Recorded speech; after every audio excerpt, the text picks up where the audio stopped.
We use the term orphan, and we think of a child without parents. But so often, in so many places around the globe, these children actually do have parents. Quite often they have a mother who loves them, a mother who simply felt forced to give the child up to an orphanage in hopes of a better life. But wouldn't it be wonderful if this loving mother didn't have to give up the child? Wouldn't it be better in these cases if the child were able to stay with her or his mother? Of course, it would, but making such a scenario possible would require, a miracle. Today for the program, I've invited Leslie Beasley and Caroline Boudreaux to join me to discuss the international organization they lead and their efforts in India to empower mothers, to reunite families, to prevent unnecessary separation, and to ensure every child grows up in a family. Miracle Foundation. Today on the Edge of Adventure podcast. This is where adventure meets purpose, where we get to know those who live life beyond status quo. My name is Adam Asher, and this is the Edge of Adventure podcast. Hello, everybody, and welcome back to another edition of the Edge of Adventure podcast. My name is Adam Asher. Great to have you with us, and great to have Caroline and Leslie with me today, joining us from Miracle Foundation. We're going to get to know them and get to know this wonderful organization today. So let's start by just saying hello, Caroline and Leslie. Thanks for joining the show. Glad to be here. Thanks for having us. Thanks, Adam. It's great to meet you. And most importantly here, it's great to be able to share the remarkable story of Miracle Foundation and all that you guys are doing around the world. So let's start there. And I'll ask Caroline, you're the founder, Caroline Boudreaux, founder at Miracle Foundation. Let's start with you and ask you a very, very tough question. It goes something like this. Tell us where Miracle Foundation works and what is at the heart of what you do. Miracle Foundation works in India and in the United States. And at the very heart of what we do is children enjoying the childhood that they all deserve. Well, let's talk about that then. The childhood that every child deserves. What is that? What does that look like? And how do you then, through Miracle Foundation, step in and help to make that happen for those kids that might not have that? And Caroline, I'll direct this question to you still. Yeah, I love that question because I never thought about that. I never thought about what kind of childhood children deserve. It never really entered my stream of consciousness, that conversation. But I used to be in television, and my friend and I were doing pretty well in the corporate world, but we thought there was something missing. So one day we decided that we were going to quit our jobs and take a trip around the world and have fun for 1 year. And so she wanted to go to India because she'd been sponsoring a little boy and she wanted to go see if he was real, which I thought was just a bunch of bunk. I just thought there was no way this kid was real. But we went to India. We went to this really remote village in India in the state of Odisha and met the little boy that she'd been sponsoring in good faith. He was real. And then we started doing volunteer work in this village every day. It was 119 degrees. It was super remote. It's 45 minutes off a paved road. And we were going there every day. And then one day, one of the locals invited us to his house for dinner. So I got up early in the morning, called my mom because it was Mother's Day, called my mom, wished her a happy Mother's Day, went to the village and worked in the village in that 119 degree heat all day, and then went to this guy's house for dinner and walked into his orphanage. We were greeted by 110 filthy, bald, empty-looking children. I had never seen anything like it. We had a beautiful prayer service with them. We had dinner with them, which was just rice and some sugar. After dinner, we were playing with the children and holding them, and we were calling them Velcro babies because they were just attaching to us. And this little baby girl came and put her head on my knee, and I picked her up and started singing her the lullaby that my mother used to sing to me because I hadn't forgotten for a second that it was Mother's Day. And I picked up this little baby girl, rocked her to sleep. She fell asleep in my arms, and when I went to put her in her room, I walked into this room with these 30 wooden beds. And just the minute I put that orphan girl on a wooden bed on Mother's Day, I thought, somebody's got to help these children. And that was the beginning of Miracle Foundation.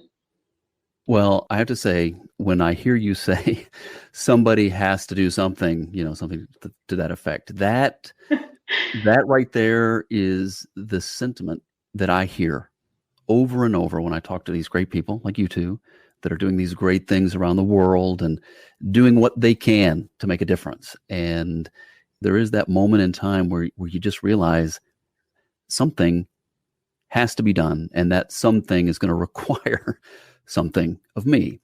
And so, Caroline, we'll get into your story a little bit more, and it's going to be a great few minutes as we get to know Miracle Foundation, you, and also Leslie. But let me turn now to Leslie.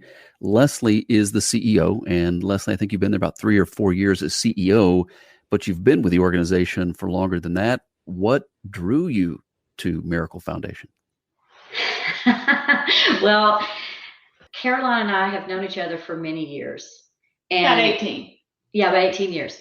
And we would meet one-on-one week after week for years. So I obviously, because of that, I knew what Miracle Foundation was all about and the mission. And that's what drew me to it. What, for me, just like with Caroline, my background's in business, and I had been volunteering in orphanages.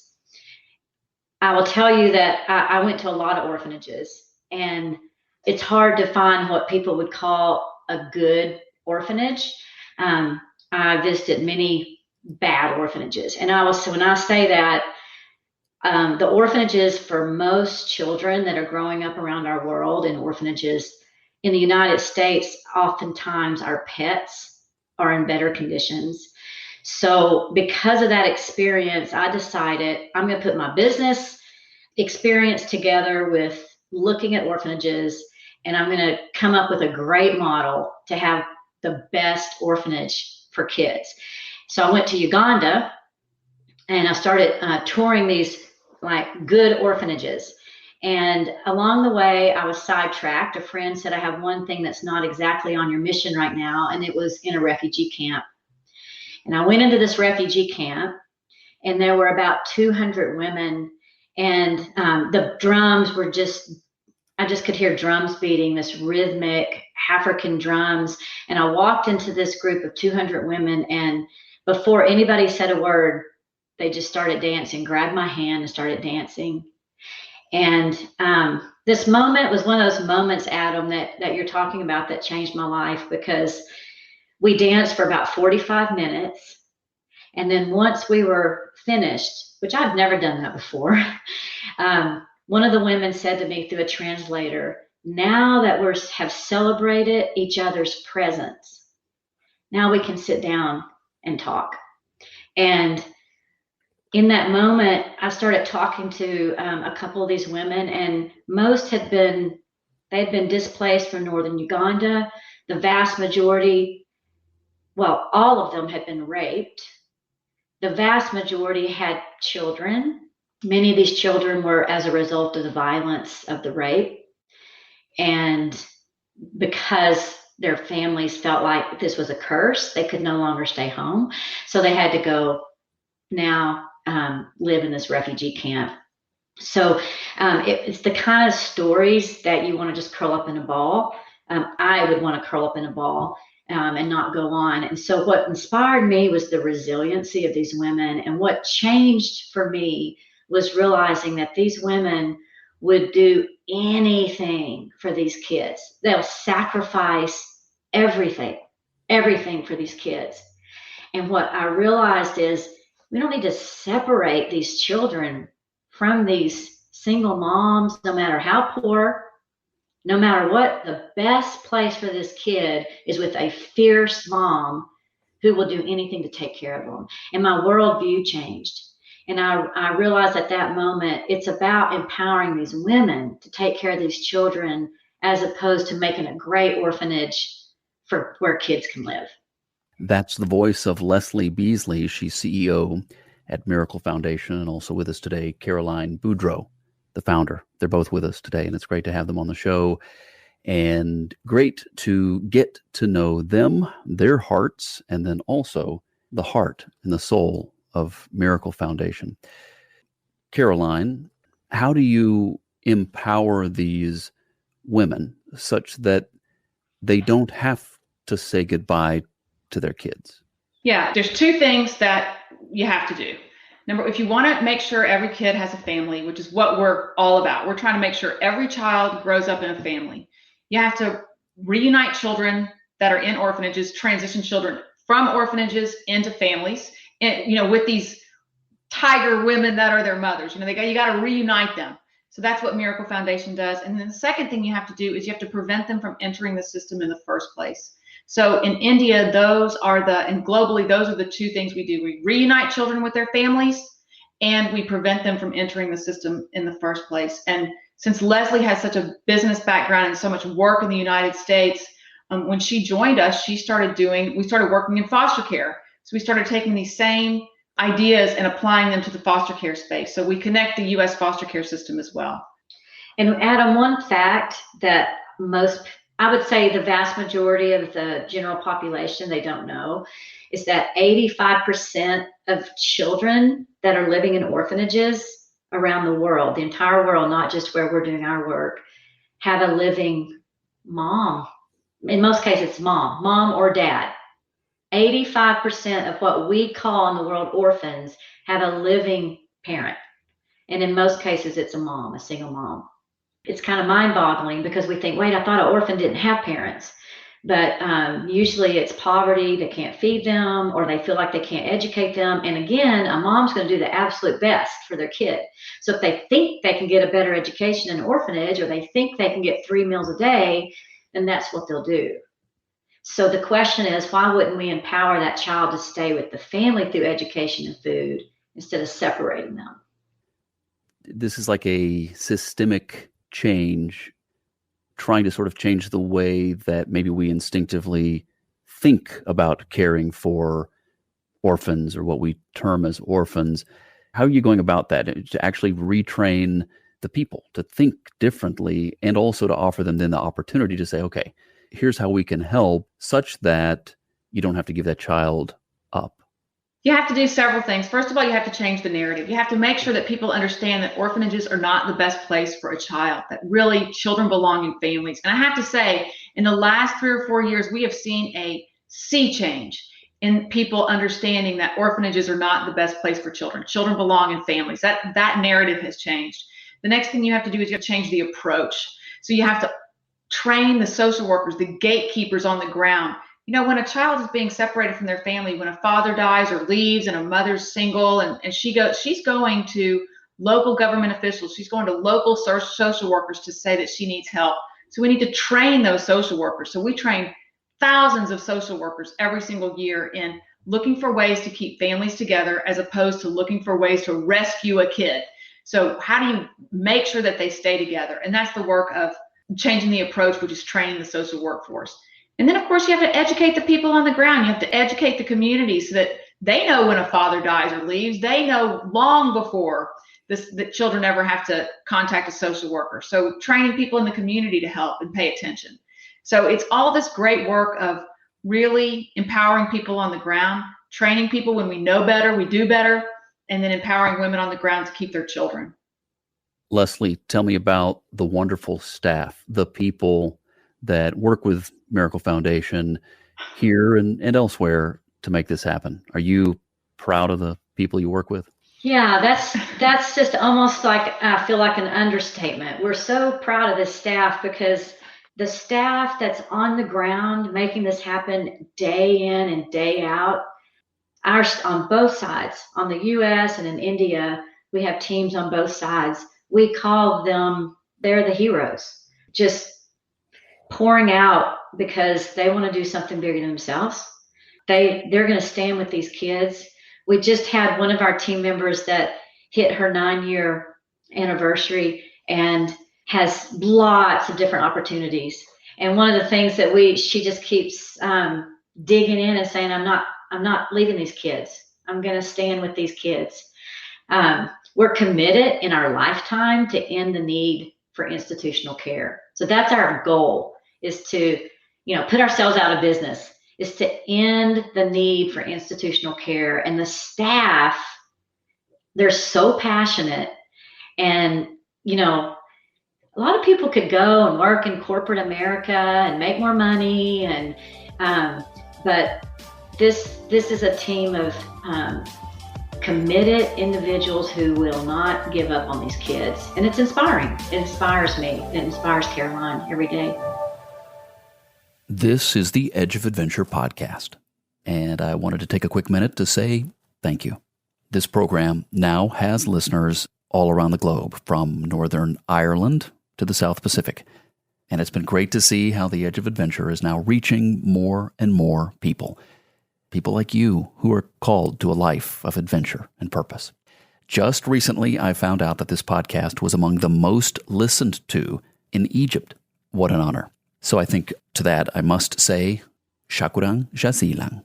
And thank you all. Please help me spread the word, share the podcast, subscribe, leave a review on Apple Podcasts. And as always, check out theedgeofadventure.com for more. Thanks, guys. Let's get back now to the conversation today with Caroline and Leslie at Miracle Foundation. This is The Edge of Adventure. My name is Adam Asher. Great to have you with us on the show today. And of course, we're getting to know Miracle Foundation. Leslie Beasley is the CEO.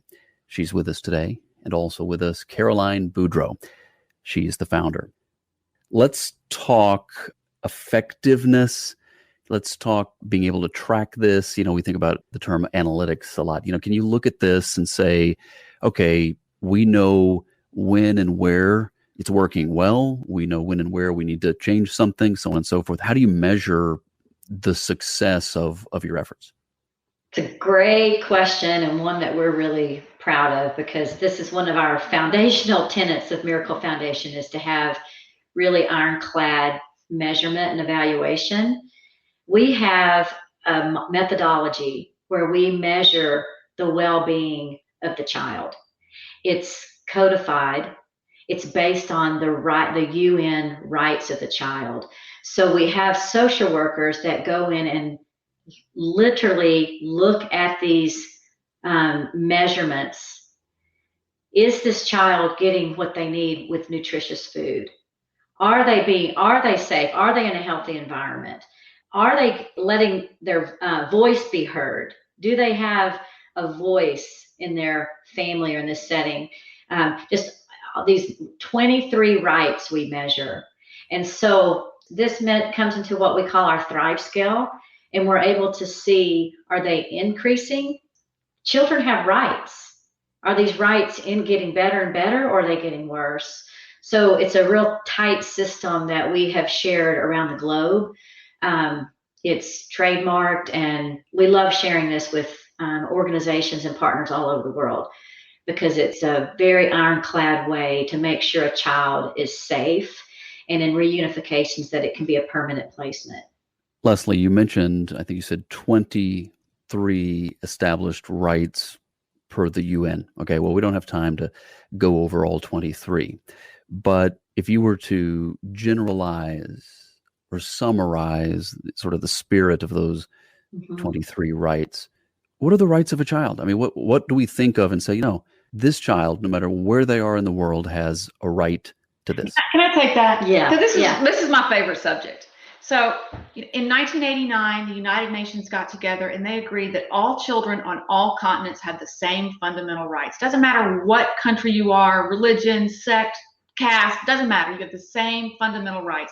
183 countries agreed that all children have the right to be heard and participate in decisions that affect them. They have the right to health care. They have the right to nutrition. They have the right to grow up in a family. They have the right to a safe, loving, nurturing environment. They have the right to spiritual development. They have the right to education. They have the right to clean water and electric power. And so we took each one of those rights and we codified them, and we're looking for impact. So for example, a child has the right to health care and nutrition. So we take the height and weight of every child and we plot it against a growth chart. And then we take the hemoglobin of every child, which measures the amount of iron in their blood. So we know if they're eating, we know if they're getting clean water, we know if they're getting vaccinated, And the people that are taking the measurements know that we're going to measure, so they make sure these kids get fed and they get their vaccinations and they get their health care.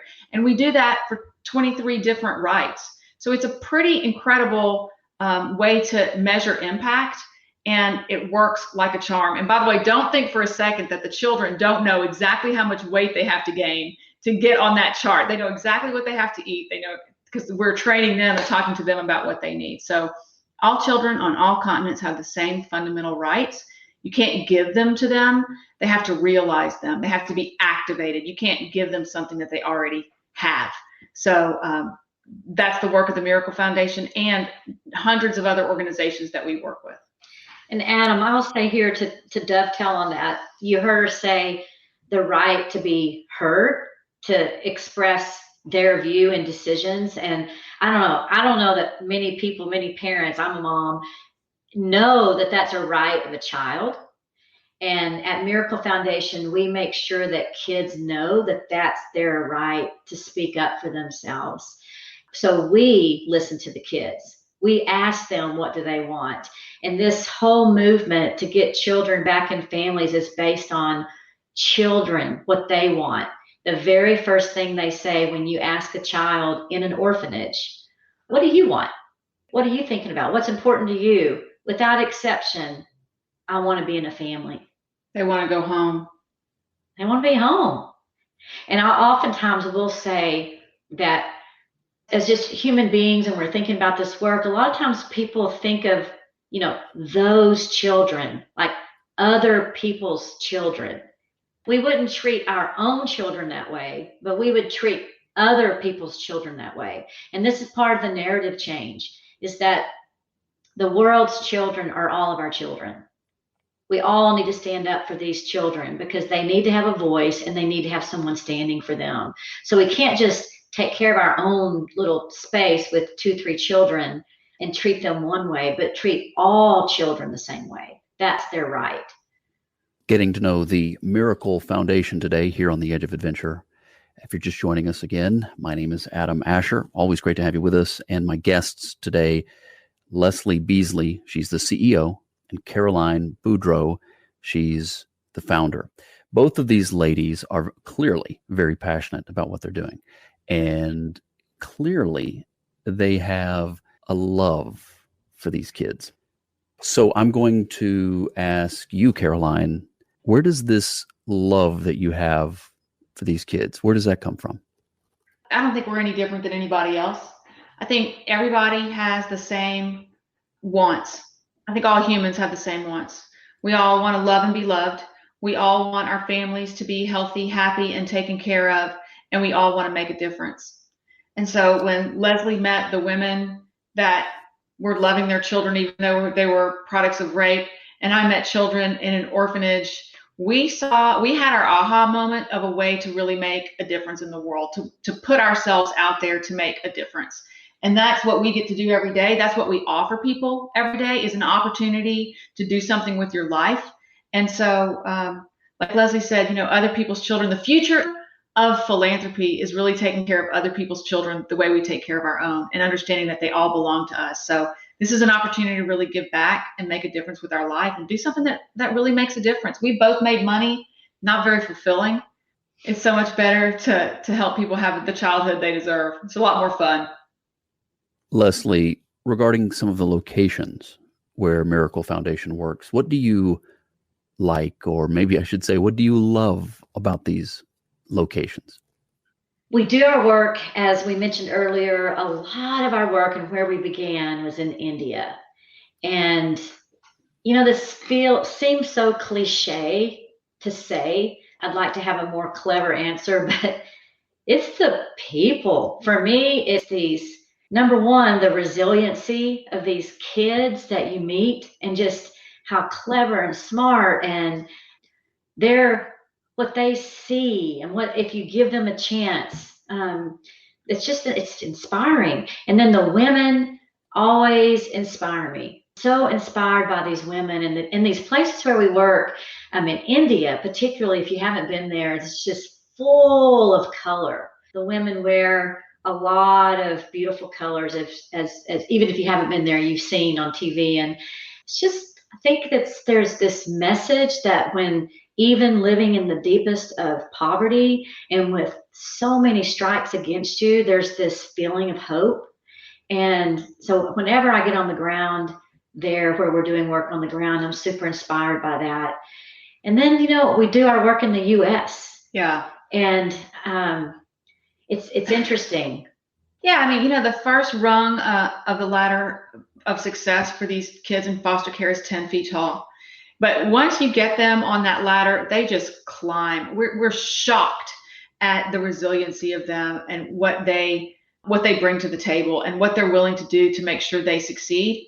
And then what they do to make sure that other people succeed after them. I mean, their give back factor is about 10 times so many of ours. They're just remarkable. We're the lucky ones for getting to know them. What happens if a child in one of these less than ideal situations, a child that's suffering, what happens if that child doesn't get help?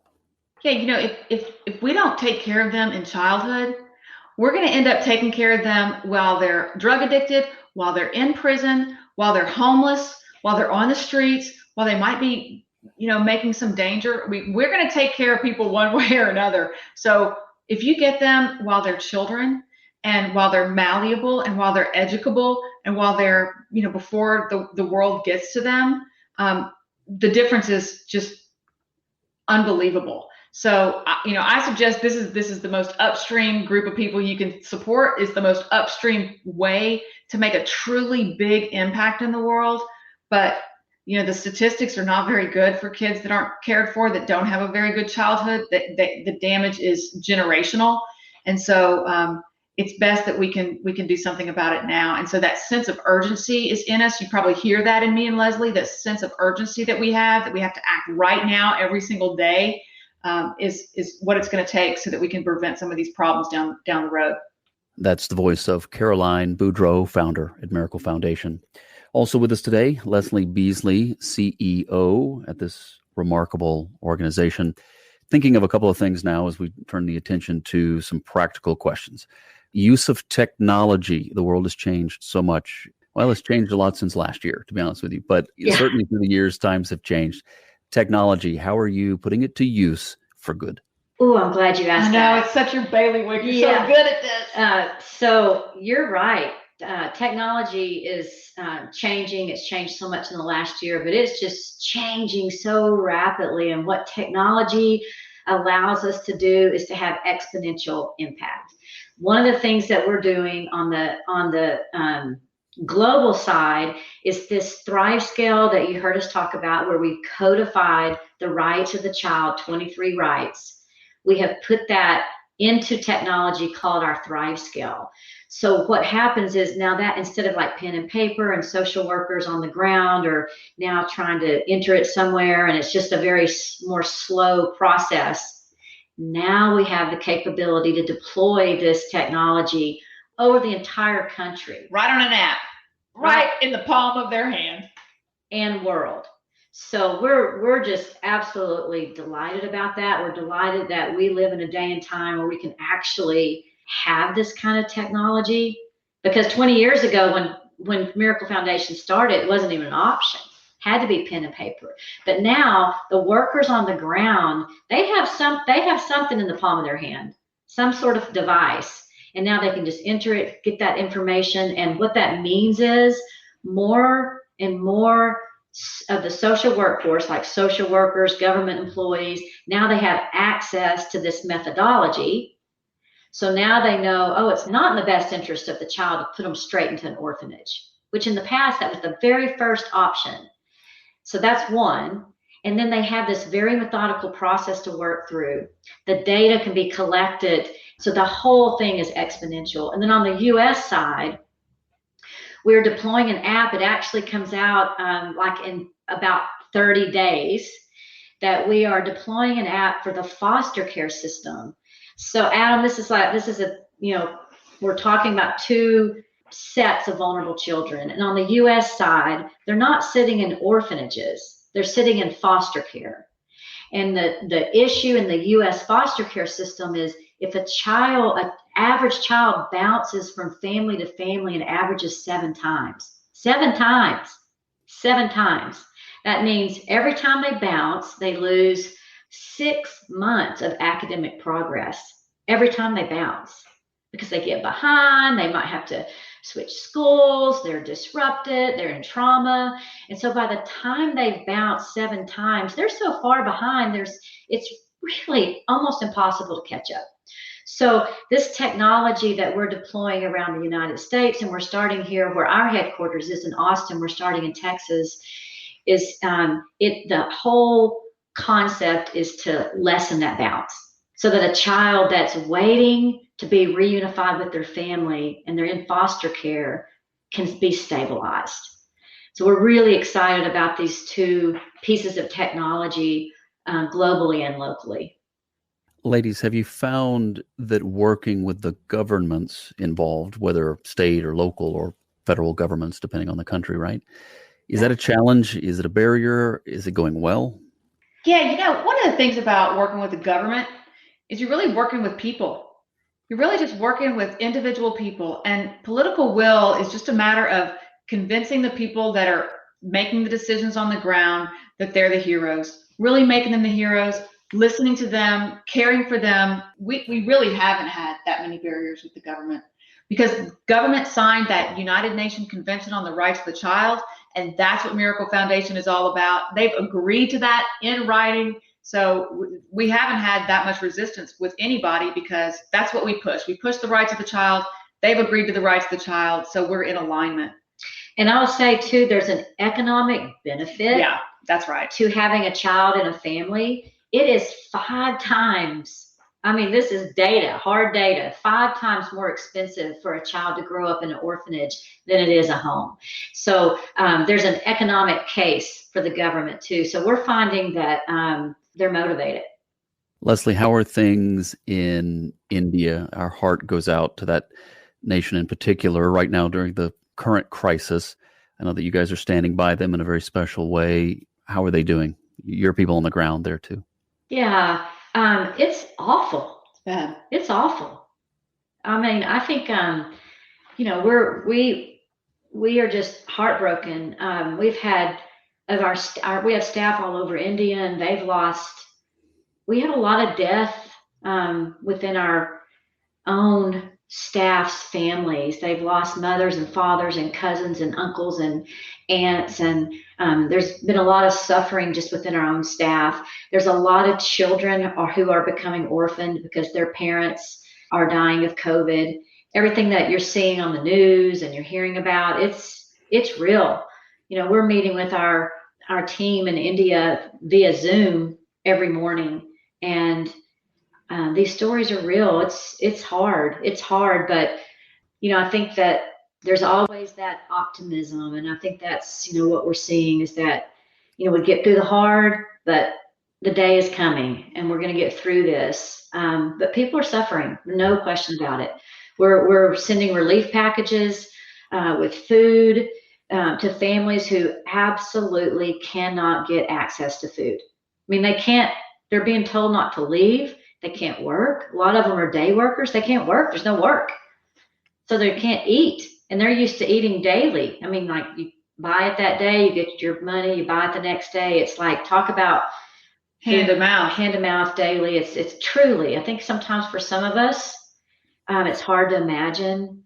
But so we're deploying relief packages. We just today deployed 340,000 masks to high-risk communities that are very vulnerable, that are just like lifting up their shirt or trying to put their scarf over them because they can't buy masks. So we were able to get hundreds of thousands out today. And today we're also deploying food and what we're calling relief packages.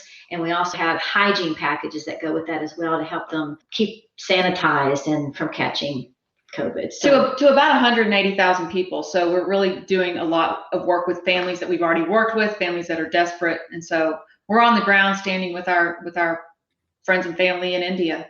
It's beautiful. This is The Edge of Adventure, and you're hearing two voices today, two ladies who have joined me from Miracle Foundation. Leslie Beasley is CEO, and Caroline Boudreaux is the founder. And as we get toward the end of the program today, it's time to have you challenge us. I'm going to let Caroline challenge us. What do we need to hear? What do we need to do? What would you tell us? Hey, this is what you need to keep in mind, and perhaps even this is how you can help this situation worldwide. Yeah, I mean, at the end of the day, nothing's heavy if everyone lifts. And we're these three phases of philanthropy. The old phase was the first phase. It was the Rockefellers and the Carnegies, and they had done so well, and they wanted to put their names on libraries and buildings, and it was just like a way to leave a legacy. And then the second phase of philanthropy was really when we became social scientists, like Leslie's saying, we started collecting data, we started measuring impact, we started making sure that things were actually working, and people have gotten, Miracle Foundation is really good at that. Organizations are really, really good at that. And the next phase of philanthropy is really where we are going. And that means that everybody participates. Everybody does something to help the people at the bottom of the pyramid. If we all put ourselves in, if we all put 10% in, or we all put our time or talent or treasure, we could fix these problems and our children wouldn't have to look at it. So my challenge is, I think our children are going to look at us and they're going to think, you let kids just sit in an orphanage and go hunt? What did y'all, like we do with our ancestors with slavery? Like, you guys owned people? What are you, crazy? Our kids are going to look at us like that if we don't step up. So it's time that's my challenge. Everybody needs to step up, donate to a nonprofit that's working with people at the bottom of the pyramid, and donate monthly, and we can fix some of these problems in the next 10 years. And I'll just say, Adam, she said donate monthly to the listeners. The reason she's saying that is organizations need to budget. So those monthly donors, as opposed to just one-offs, are our heroes. They're our heroes because and we love those one-off too, don't get me wrong, but it gives you the chance to sit down and go, oh, this is how much is coming in monthly, so then you can budget, and then you can really make some decisions on behalf of the kids. So as you've pointed out multiple times, miraclefoundation.org, we'd love for your listeners to think about Miracle Foundation and help us get these kids home and help us in this U.S. foster system as well. Because we're going to solve this. We are solving this. And, once we do it once, you don't ever have to do it again. Hey, I wasn't going to ask another question, but I'm going to ask this final question here. Did all of those years in business prepare you for what you're doing now? Oh, man.